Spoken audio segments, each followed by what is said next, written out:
ہے، اس کا عقیدہ شرکیہ ہے، وہ ایمان سے ہٹا ہوا ہے، گمراہی کے اندر مبتلا ہے، بظاہر نمازیں بھی پڑھتا ہے، روزے بھی رکھتا ہے، زکاتیں بھی دیتا ہے، حج کے نعرے بھی لگاتا ہے، لیکن ایمان اس کا بگڑ چکا ہے، تو اللہ تبارک و تعالیٰ کہ ہاں ان کی ان اعمال کی کوئی قیمت نہیں، کیونکہ ایمان بمنزلہ روح کے ہے۔ جیسے انسان کی جسم میں روح ہوتی ہے، روح اگر ہے تو انسان زندہ نظر آتا ہے، اگر روح نہیں ہے تو آنکھیں تو ہوں گی لیکن دیکھیں گی نہیں، کان تو ہوں گے لیکن سنیں گے نہیں، زبان تو ہوگی لیکن بولے گی نہیں، ناک تو ہوگی لیکن سونگے گی نہیں، ہاتھ پیر تو ہوں گے لیکن پکڑیں گے نہیں، قدم تو ہوں گے لیکن چلیں گے نہیں، سارا وجود بالکل سیدھا ہٹا کٹا نظر آئے گا لیکن کسی کام کا نہیں ہے، کیونکہ اس کے اندر روح نہیں ہے۔ بالکل اسی طریقے سے اعمال صالحہ جو ہیں ان کی روح ایمان ہے۔ ایمان اگر صحیح ہے اور درست ایمان کے ساتھ اب اگر آپ نے نماز پڑھی ہے تو اللہ تبارک و تعالیٰ کے یہاں یہ نماز زندہ ہے، اور زندہ نماز جب اللہ کے پاس پہنچتی ہے تو دعا کرتی ہے، اے اللہ جیسے اس نے مجھے بنا سنوار کے اور خوبصورت مزین کر کے پیش کیا، یا اللہ تو اس کو بھی بنا سنوار دے۔ اور کہتے ہیں کہ اگر اس نے برے عقیدے ایمان کے ساتھ بری نماز پڑھی ہے تو یہ نماز بد دعا کرتے ہوئے جاتی، یا اللہ جیسے اس نے میرا حلیہ بگاڑ دیا ہے، مجھے برے طریقے سے ادا کیا، یا اللہ اس کو بھی تباہ کر دے۔ اب بتائیے نماز بد دعا کر کے جاتی۔ تو دیکھو بنیاد ایمان، تو ایمان بمنزلہ روح کے ہے، تو روح اگر درست ہے تو اب اس پر فیصلہ ہوتا ہے، لیکن اگر جسم پھر بھی ٹوٹا پھوٹا، روح درست ہے تو اس کو دنیا کا کوئی ڈاکٹر مردہ نہیں کہتا۔ ٹانگیں ٹوٹی ہوئی ہیں، دماغ جو اس کا جو ہے وہ کہتے ہیں نا وہ قومے میں گیا ہوا ہے، لیکن اس کے اندر روح ہے، سانس چل رہی ہے، تو کوئی ڈاکٹر ڈیتھ سرٹیفکیٹ جاری نہیں کرے گا کہ جی ڈیتھ سرٹیفکیٹ جاری کر دیں، نہیں بھائی نہیں، اس پہ روح ہے، مطلب روح کے اوپر اس کے حیات کا فیصلہ ہو رہا ہے، حالانکہ وہ کسی کام کا نہیں ہے۔ ٹانگیں ٹوٹی ہوئی ہیں، دماغ کومے میں ہے، کہ نہ دیکھتا نہ بولتا نہ ہلتا ہے، لیکن اس کو ڈیتھ نہیں کا سرٹیفکیٹ جاری ہوتا۔ بالکل اسی طریقے سے روح ایمان اگر اندر موجود ہے، اللہ پر ایمان، اللہ کے انبیاء پر ایمان، سرکار دو عالم صلی اللہ علیہ وسلم پر ایمان، اور عقیدہ آخرت پر ایمان اگر اس کا درست ہے، تو بظاہر اعمال اگر بگڑے بھی ہیں تو اللہ تبارک و تعالیٰ اس ایمان کی وجہ سے اس کو کافر یا گمراہ قرار نہیں دیتا، بلکہ اس کو مومن قرار دے کر آخر میں ایمان کی بنیاد پر اس کی نجات کا فیصلہ ہو جاتا ہے۔ اعمال کا تجزیہ اپنی جگہ پر کہ ٹھیک ہے بھی اس کو سزا ملنی ہے یا اللہ نے معاف کرنا ہے، لیکن بنیاد ایمان بنتی ہے، اللہ تبارک و تعالیٰ اس ایمان کی بنیاد پر بخشش کر دیتے ہیں۔ چنانچہ حدیث میں آتا ہے اللہ تبارک و تعالیٰ جب شفاعت عامہ کو حکم دیں گے کہ انبیاء اور اولیاء کو عام شفاعت کا حکم دیں گے، تم جس کو چاہتے ہو جہنم سے نکال کر اس کی شفاعت کر کے جنت میں لے جاؤ، یہ شفاعت عامہ۔ چنانچہ انبیاء کرام علیہم الصلاۃ والسلام آئیں گے، وہ اپنی جو گویا کہ نبوت کی خردبین سے دیکھیں گے لوگوں کو، جس کے اندر ان کو ایمان نظر آئے گا ان کو نکال کے جنت میں داخل کریں گے۔ جب سب انبیاء اولیاء یہ کر چکیں گے تو اللہ تبارک و تعالیٰ کہیں گے بس کوئی اور باقی ہے مومن؟ کہا کہ نہیں، ہم نے سب کو دیکھ لیا، اب کوئی مومن نہیں ہے۔ فرمایا کہ اچھا اب ہٹو، اب میں نکالوں گا۔ حدیث میں آتا ہے کہ اللہ تبارک و تعالیٰ لپے بھر بھر کے لوگوں کو نکالیں گے، لپے بھر بھر کے، اللہ کی لب کتنی بڑی ہوگی، لپے بھر بھر کے نکالیں گے، اور فرمایا کہ ان کے اندر اتنا مخفی ایمان ہے، ان کے قلوب کے اندر اتنا چھپا ہوا ایمان ہے کہ تمہیں اپنی نبوت کی خردبین سے بھی نظر نہیں آیا۔ میں اپنی الوہیت کی خردبین سے دیکھ رہا ہوں کہ کتنا مخفی ایمان اس کے اندر موجود ہے، لہذا ان کو نکال کے اللہ تبارک و تعالیٰ جنت میں داخل کریں گے۔ اس لیے علماء کہتے ہیں کہ ایمان کے معاملے میں کبھی سودا نہ کرو، ایمان کے معاملے میں کوئی کمپرومائز نہیں ہے، کچھ بھی ہو جائے، جان چلی جائے، ایمان نہ جائے، کیوں کہ ایمان کی بنیاد پر تو آگے فیصلے ہونے ہیں۔ اگر ایمان بیچ دیا، ایمان بگڑ گیا تو پھر آگے کچھ نہیں ہے، اور دنیا کا اگر مال و اسباب ایمان بیچ کر حاصل کیا تو کتنے دن، یا مال چھوڑ جائے گا یا خود چھوڑ جاؤ گے، کچھ رہنے والا نہیں، فانی ہے۔ اس لیے بزرگوں نے ایک عمل لکھا ہے کہ روزانہ 2 رکعت سلامتی ایمان کی نیت سے پڑھا کرو۔ یہ 2 رکعت نفل سلامتی ایمان کی نیت سے، اور وہ کیا ہے؟ مغرب کے بعد اس کا بہترین وقت ہے۔ مغرب کے بعد جب آپ سنن نوافل سے فارغ ہوئے تو 2 رکعت نفل نماز جو ہے وہ سلامتی ایمان کی نیت سے۔ اگر مغرب کے بعد فرصت نہیں تو کسی بھی جائز وقت کے اندر جس میں نوافل پڑھے جا سکتے ہیں، زور کے بعد پڑھ لیں، چاش کے وقت پڑھ لیں، اشراق کے وقت پڑھ لیں۔ لیکن آپ کو پتہ ہے کہ نوافل جو وہ عصر کے بعد نوافل نہیں پڑھ سکتے، فجر کے بعد نوافل نہیں پڑھ سکتے۔ اسی طریقے سے جو ہے وہ طلوع شمس کے وقت اور غروب شمس کے وقت اور زوال شمس کے وقت نوافل نہیں پڑھے جا سکتے۔ باقی اوقات کے اندر کسی وقت بھی نفل پڑھ سکتے ہیں۔ تو 2 رکعت سلامتی ایمان، اس کا طریقہ یہ ہے کہ 2 رکعت سلامتی ایمان کی نیت سے آپ نفل شروع کریں۔ پہلی رکعت میں سورہ فاتحہ کے بعد 10 مرتبہ قل هو اللہ پڑھیں، 10 مرتبہ قل هو اللہ پڑھ کے اس کے بعد آخر میں 1 مرتبہ سورہ فلق پڑھیں۔ سورہ فلق پڑھ کے رکوع میں چلے جائیں اور پہلی رکعت پوری کر کے دوسری رکعت میں کھڑے ہو جائیں۔ پھر دوسری رکعت کے اندر سورہ فاتحہ کے بعد 10 مرتبہ قل هو اللہ پھر پڑھیں۔ پہلے بھی قل هو اللہ 10 مرتبہ پڑھ رہا، دوسرے کا پھر 10 مرتبہ قل هو اللہ پڑھیں۔ قل هو اللہ پڑھ کے آخر میں 1 مرتبہ سورہ والناس پڑھیں۔ وہاں سورہ فلق پڑھی تھی، دوسری میں سورہ والناس پڑھیں۔ سورہ والناس پڑھ کے آپ اپنی رکعت پوری کر لیں اور سلام پھیر دیں۔ سلام پھیرنے کے بعد سجدے میں چلے جائیں اور سجدے میں جا کر یہ دعا کریں، یا حی یا قیوم ثبتنی علی الایمان، یا حی یا قیوم ثبتنی علی الایمان، اے حی اے قیوم ذات ثبتنی علی الایمان، مجھے ایمان پر ثابت قدم رکھ۔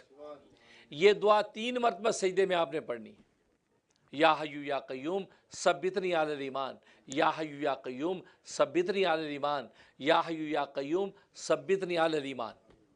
اور اگر آپ یہ چاہتے ہیں کہ اپنے بیوی بچوں کو شامل کر لیں، اور یہاں تو اولادوں کو نسلوں کو شامل کرنا چاہیے، امریکہ یورپ کی دنیا ہے، وہ عام چکا چون جو ترقیاں نظر آتی ہیں، اور بچے جو ہے نا وہ جھٹ سے ایمان اسلام پر کوشش اٹھا دیتے ہیں، پتہ نہیں کیسی کیسی باتیں کرتے ہیں، اور پھر یہ کہ اپنی ذاتی خواہشات اور شہوات کی وجہ سے اپنا ایمان دین چھوڑا، کسی نے کہیں شادی کر لی، کوئی نکاح کر کے بھاگ گیا، یہ حالات یہاں پیش آتے ہیں۔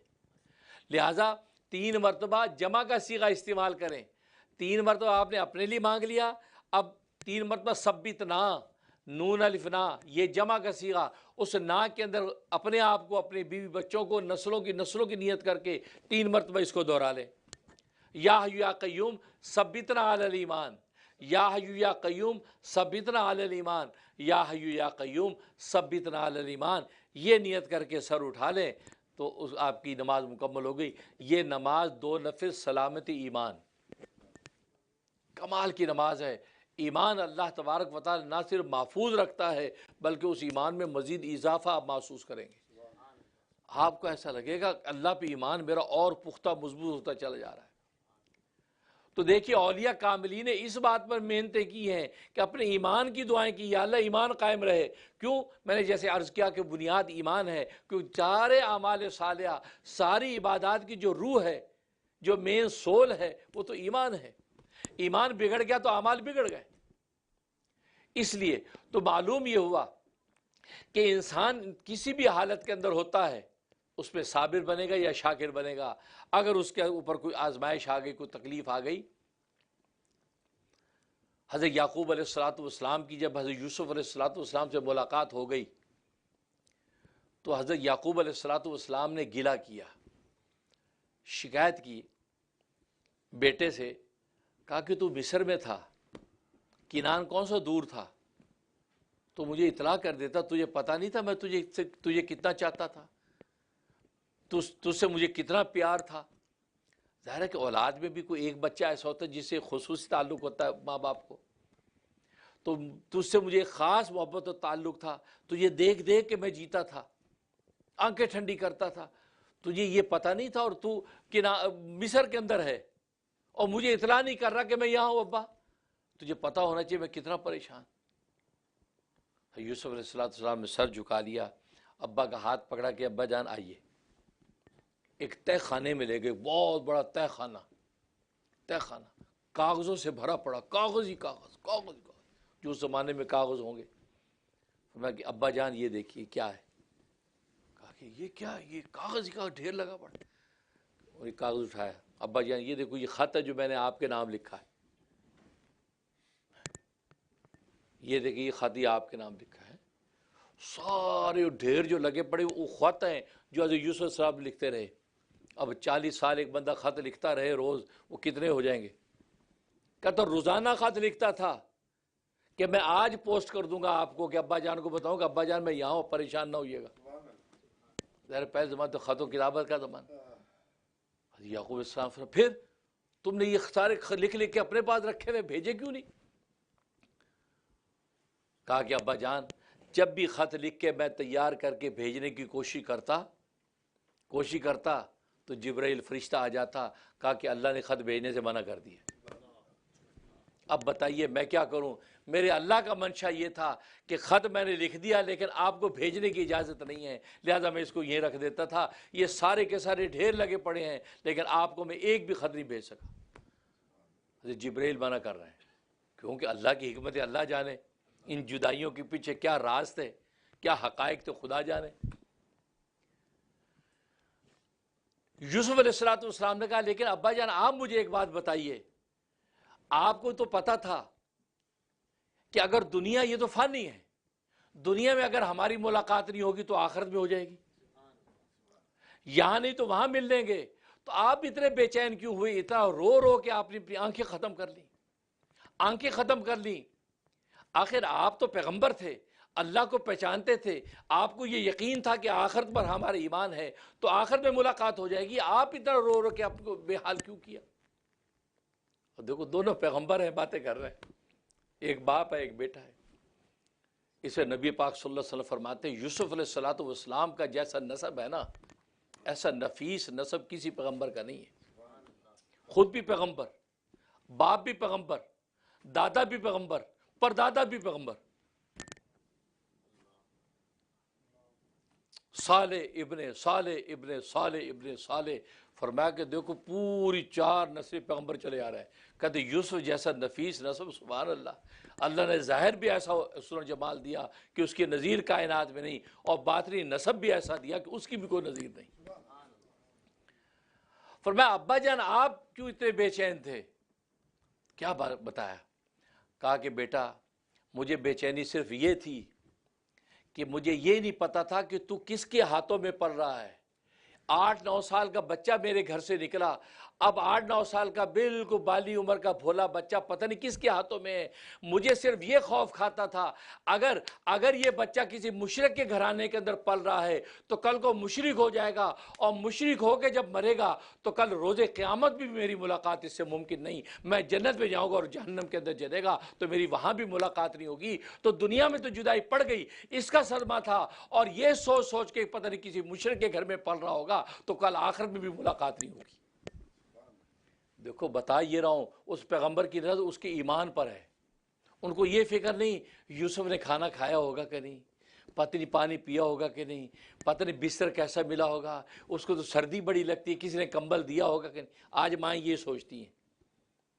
آج بچہ تبلیغی جماعت میں چلا جائے نا، پیچھے اماں پتہ نہیں کھانا کیسا ملا ہوگا، وہ تو صبح کو برگر کھاتا ہے، پتہ ہے تبلیغی جماعت میں کیا کھا رہا ہوگا، پتہ نہیں بستر کیسا ملا ہوگا، مسجد میں ایئر کنڈیشن پتہ نہیں ہے کہ نہیں. بس ہم اتنی سی کھوپڑی ہے محدود، بھئی یہ سوچتے ہیں پتہ سویا ہوگا کہ نہیں. اب وہ جب آ جاتا ہے چلا لگا کے، او میرا بیٹا چومتی، بیٹا کھانا ٹھیک ملا تھا تمہیں، نیند بھی پوری کر لی تھی؟ بس زندہ سلامت سامنے کھڑا ہے، کھانا ملا ہوگا تو زندہ بھائی. یہ ہماری سطحیت ہے کیونکہ ہمارے ہاں ایمان کی کوئی قیمت نہیں ہے نا. تو آج ہم یہ نہیں سوچتے. اب بچہ کالج چلا گیا، ڈوم میں رہ رہا ہے، میرے پاس آتی عورتیں کہ جی پتہ نہیں کس حال میں ہوگا، وہ تو بڑا نزاکت سے پالا تھا لیکن نیو یارک میں داخلہ نہیں ملا، وہ ارکنساس کے اندر رہ رہا ہے ڈوم میں. حضرت کوئی تعویذ دے دیں، کوئی ایسی دعا دے دیں، اس کو بڑی راحت آرام ملے. پتہ نہیں وہاں ڈوم کیسا ہوگا، پتہ نہیں ساتھی کیسے ہوں گے، پتہ نہیں سوتا بھی صحیح ہے کہ نہیں، اس کو اپنے کمرے کے علاوہ نیند ہی نہیں آتی تھی. فضول باتیں. یہ کسی نے آج تک مجھے نہیں کہا کہ حضرت اس کا ایمان قائم رہے وہاں پہ.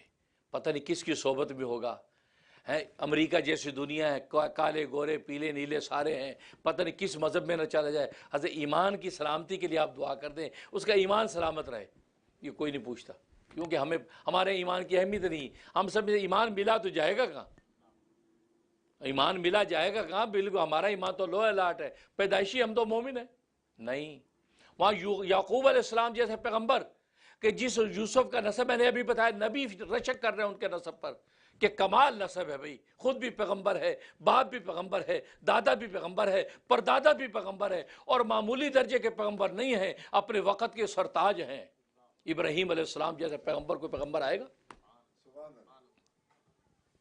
نار نمرود جس کے سامنے بالکل ٹھنڈی ہو کے رہ گئی اور جنت نذیر بن گئی، یہ وہ پیغمبر ابراہیم، ان کی نسل۔ یعقوب علیہ السلام کو یہ اطمینان نہیں ہوا کہ نہیں وہ پیغمبروں کی اولاد ہے بھائی، وہ چاروں نسب پیغمبر ہے، وہ کہیں نہیں جاتا، ایمان قائم رہے گا۔ نہیں، کہتا میں اسی صدمے میں روتا تھا کہ پتہ نہیں یوسف کی تربیت کس مشرک کے گھرانے میں ہو رہی، یوسف ہے کہاں؟ اگر مجھے پتہ چل جاتا کہ یوسف کسی مواحد کے گھر میں ہے اور توحید کا سبق سیکھ رہا ہے، فرمایا کہ میں ایک آنسو بھی کبھی نہ بہاتا۔ دیکھو یہ لوگ ہی، یہ پیغمبروں کو واقعات ہمارے لیے مشعل راہ ہیں، ہمیں اسی میں سے سیکھنا ہے، اپنے ایمانیات کو بنانا ہے، اپنی اولادوں کی بس ایمان پہ نظر رکھیں، باقی مقدر کے ساتھ سب ملتا ہے۔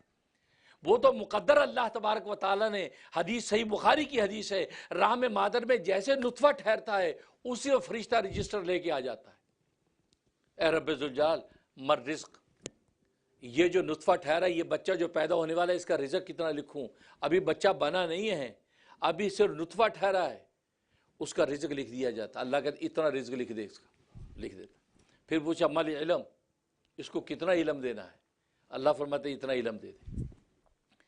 پھر پوچھتا ہے کہ مل عمر، اس کو عمر کتنی دینی ہے؟ اللہ فرماتے اتنی عمر لکھ دو۔ یہ اس وقت فیصلہ ہو رہا ہے، ابھی ہم دنیا میں آئے نہیں ہیں، بلکہ ماں کے پیٹ میں بھی بنے نہیں ہیں۔ کتنا کمزور ایمان ہے ہمارا، ہم سمجھے اپنے ہاتھ سے تقدیریں بدل دیں گے۔ اور پھر پوچھتا ہے، فرشتہ پوچھتا ہے چوتھا سا، اشقیٌ سعید، اے اللہ یہ نیک بخت ہے کہ بدبخت ہے؟ اللہ فرماتے ہیں نیک بخت ہے، کیونکہ اللہ تو اس کی ساری زندگی آگے کی دیکھ رہا ہے نا، اسی حساب سے اللہ کہتے بدبخت ہوگا، دیکھ دیتا بدبخت شقی، وہ شقی کیوں کہ وہ اپنے کرتوت کی وجہ سے ایک وقت میں شقی ہو کے ہی مرے گا، کیونکہ لکھ دیا۔ اب یہ چار سوال تو دیکھو، اس میں آپ کی مقدر رزق لکھ دیا گیا ہے، ایک دانہ ادھر سے ادھر نہیں ہونا۔ باقی ہمیں حکم ہے کہ بس آپ کا کام یا دکان کھول کے بیٹھو، مقدر روزی آئے گی، ملازمت کے لیے کوشش کر لو، مقدر روزی آئے گی، بس یہ ہماری ذمہ داری ہے۔ یہ کیونکہ دارالاسباب ہے، اس سے سبب اختیار کرتے ہیں، اور اگر سبب ہم اختیار نہ کریں، کوئی اتنا مضبوط ایمان کا ہوگا کہ نہیں کوئی سبب نہیں چاہیے، ڈائریکٹ اللہ سے چاہیے، اس کے لیے تھوڑا سا ٹائم لگے گا، کوئی آزمائش آئے گی، بس آزمائش میں ڈٹے رہو، واقعی اللہ تبارک و تعالیٰ ڈائریکٹ رزق اتاریں گے۔ اللہ اکبر۔ لیکن اتنا چونکہ حوصلہ نہیں ہے، آج بھوکا مارا، او تیری کچھ بھی نہیں، دو دن، او 3 دن 4 دن فاقہ، یار مر ہی نہ جاؤں، اللہ یار روٹی دو۔ کیونکہ تجربہ کرنے والوں نے کیا، اولیاء اللہ نے مجاہدے کیے، اور انہوں نے پھر کسی کے آگے ہاتھ نہیں پھیلایا، بس بھوک برداشت کرتے رہے، بیٹھے رہے۔ شاہ متوکل رحمۃ اللہ علیہ مراقبے میں بیٹھے ہیں، مرید بھی ساتھ ہے، لبیک لبیک کے نعرے لگا رہے ہیں، تو آگے سے آواز آتی لا لبیک، تیری لبیک قبول نہیں ہے۔ 1 دن 2 دن، اب ظاہر ہے کہ اللہ میاں بھی تو اپنے پیارے بندوں کے ساتھ اٹکیلیاں کرتے ہیں، خوش ہوتے ہیں، جیسے ماں بھی بعض دفعہ بچے کو نہیں دیتی نا، بچہ کہتے دے دو، نہیں دیتی، یا بچے کو منہ میں دودھ ڈالتی ہے، بچہ یوں کرتا ہے پیچھے کر لیتی ہے، وہ مچلتا تو ماں کو دیکھو دیکھو کیسے مچل رہا ہے، پھر پیچھے کر، تماشے کرتی ہے نا اس کو، ماں کو ایک ممتا کا پیار۔ اللہ میں اپنے نیک بندوں سے ایسے کھیلتا ہے، بعض دفعہ محبت کرتا ہے۔ یہ کہہ رہے ہیں لبیک، اللہ کی طرف سے آواز آ رہی ہے لا لبیک، تیری لبیک قبول نہیں ہے، جبکہ عبادتیں کر رہے، اطاعتیں کر رہے، پکار رہے ہیں۔ 1 دن گزرا، 2 دن 3 دن، تو پیچھے جو خادم بیٹھا تھا وہ ایک دن آگے بڑھا کہ حضرت جی یہ تو لا لبیک ہوا جا رہا ہے، قبول نہیں ہے، قبول نہیں، اور آپ پکارے جا رہے ہیں، یہ کب تک رہے گا سلسلہ؟ تو کیا فرمایا؟ کہا کہ میاں کوئی اور دروازہ ہے کھٹکھٹانے کا، جہاں جا کے کھٹکھٹاؤں؟ یہ کہا کہ یہ محبوب جو ناز دکھا رہا ہے، نخرے کر رہا ہے، اس محبوب کے علاوہ کوئی اور دروازہ ہے کھٹکھٹانے کا؟ تو چلتے ہیں وہاں، کہتے یہ اور تو کوئی نہیں، تو پھر اسی کو بجاتا رہے۔ یہ محبوب کا کام ہے، جب چاہے کھولے۔ ابن قیم رحمۃ اللہ علیہ فرماتے ہیں میں نے اللہ کو ایک معصوم بچے کی ادا سے پہچانا۔ وہ کیسے؟ فرمایا کہ میں گلی سے چلا جا رہا، ابن قیم بہت بڑا محدث ہے، بہت بڑا محدث، چلا جاؤ تو ایک بچے کو دیکھا کہ ایک ماں اس کی پٹائی کر کے گھر سے باہر نکالتی ہے، گھسیٹ کے باہر پھینک، چل باہر، دروازہ بند کرتی ہے، اور وہ روتا روتا پھر دروازے کے سے لگتا ہے، کھولو کھولو، چیختا ہے، پھر کھولتی، کیوں؟ پھر آ گیا، کان پہ ایک مارتی، پھر اس کو بھگاتی ہے، وہ پھر دور بھگا کے آ کے دروازے، وہ پھر پیچھے آ کے دروازے۔ کہا میں کونے پہ کھڑا ہو گئی، تماشا دیکھ رہا ہوں یہ کیا ہو رہا ہے۔ پھر ماں نکلی، تو گیا نہیں، چھوٹا 8-9 سال کا بچہ ہے، پھر ایک دو چپت لگا کے پھر اس کو دور کرتی ہے، وہ جتنا اس کو دور کرتی اتنا آ کے اس کی پاؤں میں لپٹتا ہے، معاف کر دے معاف کر دے، یہ جو بھی۔ فرمایا کہ بس میں نے اپنے اللہ کو پہچان لیا۔ کہا کہ بس یہی بندے کی بندگی ہے، خدا بندے کو جتنا بھی دھتکارے، بندہ لوٹ کے اللہ ہی کی طرف آئے، مصیبتیں ڈالے تو بھی اللہ کی طرف آئے، راحتیں ڈالے تو بھی اللہ کی طرف آئے، کیونکہ مصیبتیں ڈالنے پر اللہ سے بدگمان ہو کر شکایت کر کے یار اللہ میاں آپ نے ہم پہ ساری مصیبتیں ڈالی، چلو ہم تمہیں چھوڑ کے جا رہے ہیں۔ فرمایا اس بچے سے میں نے سیکھا کہ خدا کو پانا کسے کہتے ہیں۔ اس نے ماں پٹائی کر کے دھتکار نہیں، وہ پھر بھی ماں کی گود میں آ رہا ہے، پر بس یہی بندے کی بندگی ہے، اس پہ مصیبتیں آ جائیں، پریشانیاں آ جائیں، وہ خدا کو پکارنا نہ چھوڑے، بس نتیجہ کیا ہوگا؟ ایک وقت میں اللہ اس کو اپنے آغوش میں لے لے گا۔ کہتا وہی ہوا، ماں نے دروازہ کھولا، آنکھوں سے آنسو جاری ہیں، ماں نے اس کو سینے سے لگایا، روئی، خوب روئی، وہ بھی رویا، خوب روئی۔ کہا کہ بیٹا تجھے سمجھاتی ہوں، تو سنتا نہیں نا، تو ہی دکھی دیتا ہے، تو دکھی ہوتا ہے، دکھی پھر میں ہی ہوتی ہوں۔ روتے روتے کہتے اندر لے گئی، فرمایا میں سمجھ گیا خدا بھی اپنے بندوں کو اسی طرح آغوش میں لیتا ہے، لیکن شرط یہ پکارتے اس کو رہو۔ جیسے یعقوب علیہ السلام نے کیا کہا، انما اشکو بسی و حزنی الی اللہ، میں بس اپنے غم فریاد اپنے اللہ کے سامنے رکھتا ہوں، اسی کو پکارتا ہوں، کہ ادھر سے غم آیا پکار بھی اسی کو رہا ہے۔ پر یہی بندگی ہے، یہ بندگی ہے۔ تو آج اپنی اولادوں کی ایمان پہ نظر رکھنے کے بجائے ہم ان کے سامان پہ نظر رکھتے ہیں، پتہ نہیں فلاں چیز ملی ہوگی کہ نہیں، فلاں چیز ملی ہوگی کہ نہیں۔ تو یعقوب علیہ السلام جیسے پیغمبر، ان کی نظر اپنے بچے کی کس پر ہے؟ ایمان پر۔ فرمایا یوسف اگر مجھے پتا ہوتا کہ تو توحید کا سبق پڑھ رہا ہے اور کسی موحد کے گھر میں تیری تربیت ہو رہی ہے تو میرا ایک بھی آنسو کبھی نہ ٹپکتا۔ یہ ہے اور حقیقت ہے، مقدر روزی طے ہو چکی، ان کو پتہ تقدیر کے فیصلے مقدر روزی مل چکی ہے۔ حضرت عبداللہ ابن مسعود رضی اللہ تعالیٰ بستر مرگ پر ہیں، احباب آ گئے اعادت کے لیے۔ حضرت عثمان رضی اللہ تعالیٰ نے عرض کیا کہ کچھ اشرفیوں کی تھیلی پیش کی، حضرت عثمان رضی اللہ تعالیٰ مالدار تھے، اشرفیوں کی تھیلی پیش کی۔ فرمایا کہ مجھے اس کی ضرورت نہیں، میں تو اگلی دنیا میں جا رہا ہوں، میں تو آخرت میں جا رہا ہوں، اب میں اس کو کیا کروں گا۔ اچھا حضرت عبداللہ بن مسعود رضی اللہ عنہ کی بیٹیاں تھیں، بیٹا غالباً کوئی نہیں تھا، بیٹیاں تھیں، 3 یا 4 بیٹیاں تھیں۔ بس کوئی بات نہیں، آپ کی بچیوں کی ہماری بچیاں ہیں، بس آپ کی بچیوں کو کام آ جائے گا۔ حضرت عبداللہ بن مسعود اس وقت دنیا سے رخصت ہو رہے ہیں، کیا فرمایا؟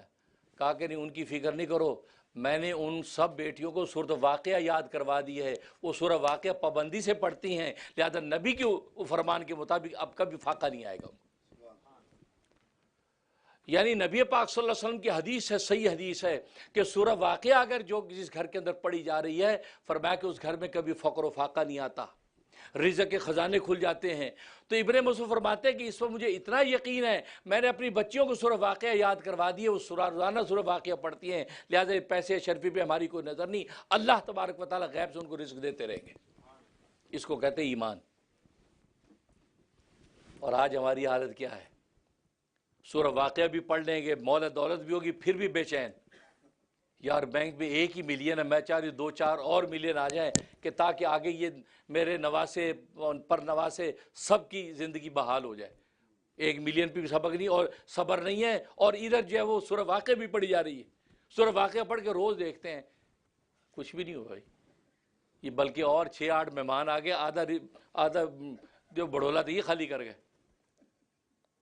مطلب ہے کہ ایمان کی کمزوریاں، ایمان نبی نے کہہ دیا اس ایمان پہ جب جاؤ، جو لوگ جم گئے ان کو خدا نے نوازا۔ ابراہیم خواص رضی اللہ رحم اللہ تعالی، حضرت داتا گنج بخش صاحب رحمۃ اللہ علیہ نے واقعہ لکھا ہے، کشف المحجوب ان کی بڑی زبردست کتاب ہے، اور حضرت داتا گنج بخش صاحب رحمۃ اللہ اپنے وقت میں بہت بڑے محدث اور مفسر تھے، اور ولایت و معرفت میں اللہ نے وہ مقام عطا فرمایا تھا کہ پیران پیر شیخ عبد القادر جیلانی رحمۃ اللہ علیہ جب ان کے لاہور میں آئے اور ان کی قبر کا مراقبہ کیا، فرمایا شیر سو رہا ہے، شیر اندر شیر سو رہا ہے، شیر ولایت و معرفت کا شیر ہے، یہ پیران پیر غوث پاک کہہ رہے ہیں۔ اتنا اونچا مقام حضرت داتا گنج بخش کا ہے، جس سے آج لاہور آباد ہے اور رزق کے خزانے چل رہے ہیں۔ ان کی کتاب ہے کشف المحجوب، اس میں واقعہ لکھا ہے ابراہیم خواص بڑے ولی اپنے وقت کے، وہ سفر میں ہیں تو ایک عیسائی پادری، اس نے کہا اجازت ہو تو میں بھی آپ کے ساتھ سفر میں کچھ رفاقت کر لوں، کیونکہ پہلے زمانے میں جو اس طریقے کے لوگ ہوتے تھے ایک دوسرے سے کسب فیض کرتے تھے۔ فرمایا کہ تو کیا کرے گا، تو عیسائی ہے، تو میرے ساتھ کیا کرے گا؟ کہا کہ نہیں، میں دیکھوں گا آپ کے روحانی اعمال، اشغال، اللہ پر آپ کا اعتماد، توکل، تو میں بھی دنیا چھوڑ کے بس پادری بنا ہوا ہوں، تو آپ بھی اللہ والے ہیں، تو چلتے ہیں۔ اب یہ جنگل میں سفر کر رہے ہیں، اب ظاہر کھانے کا وقت ہو گیا، پورا دن سفر کیا۔ اب وہ پادری صاحب حضرت کو دیکھنے لگے کہ جی کیا حکم ہے؟ فرمایا کہ کیا کریں؟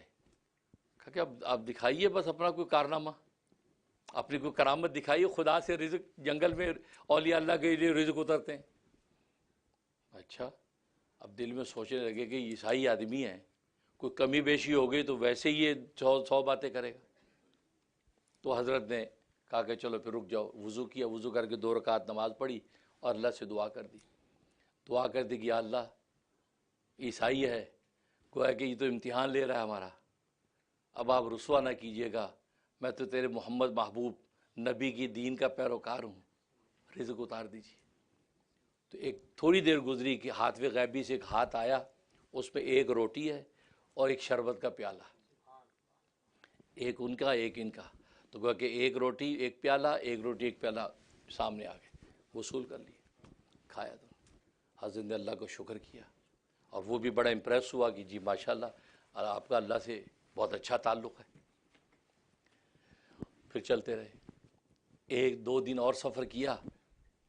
اب حضرت نے اس کو کہا کہ بھئی اب آپ کچھ دکھائیے کارنامہ۔ ان کا نہیں جی نہیں، میں کیا، کچھ بھی نہیں، آپ کو اللہ نے مقام دیا، آپ مسلمانوں کے بہت بڑے شیخ ہیں۔ کہا کہ نہیں کوئی بات نہیں، اب آپ بھی کچھ اللہ سے مانگیے نا، کیوں ظاہر ہر ایک کا اپنے مذہب کے حساب سے خدا سے ایک تعلق ہے۔ کہا اچھا، وہ بیٹھ گئے، مراقبے میں بیٹھ گیا، اس نے بھی دعا کی۔ جب دعا کی تو 2 پیالے شربت کے ایک بندے کے لیے 2 روٹیاں، 2 پیالے شربت کے اور 2 روٹیاں دوسرے کے لیے۔ آپ کے لیے سنگل آیا تھا، اس نے جب دعا کی ڈبل آیا۔ سمجھ میں آ گئی بات؟ ڈبل آیا۔ اب حضرت تو دل میں بڑے شرمندہ ہوئے کہ ہیں یہ عیسائی پادری ہو کر یہ تو مجھ سے آگے نکل گیا، یہ کیا معاملہ ہے؟ میں تو دین محمدی کا پیروکار ہوں، میرے لیے ایک پیالہ ایک اور یہ ایک روٹی، اور یہاں 2 پیالے 2 روٹیاں۔ امبیرس ہوئے ذرا، تو چہرہ آپ کا ذرا تو اداس ہو گیا۔ اب جو اسے دسترخوان لگا کہا جی آئیے حضرت جی آئیے۔ کہا کہ نہیں میری طبیعت نہیں ہے ذرا، کیونکہ حضرت کا دل بھج گیا نا۔ کہا کہ نہیں میری طبیعت نہیں، آپ کھائیے۔ کہ نہیں کھائیے آپ، وہ بڑا خوش باش تھا، نہیں آپ کھائیے، آپ کیسی بات کر رہے ہیں؟ نہیں بس طبیعت نہیں ہے، میں بعد میں کھا لوں گا، رکھ لو۔ نہیں یہ کیسے ہو سکتا ہے؟ اولیاء اللہ بعد کے لیے کہاں رکھتے ہیں، وہ تو کرنٹ حالت ہوتی ہے، اللہ سے اسے مانگتے ہیں اور آگے، بعد کا تو فکر ہی نہیں کرتے۔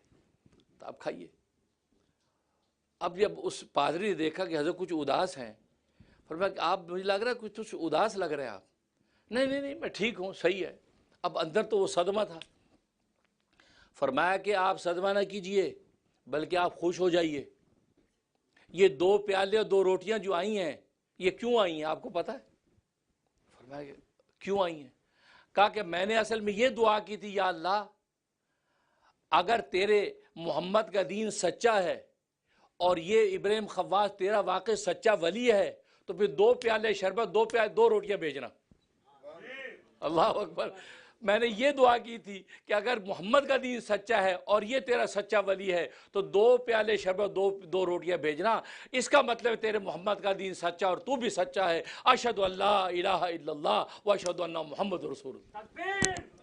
ایمان میں داخل ہوگا، مسلمان ہو گیا۔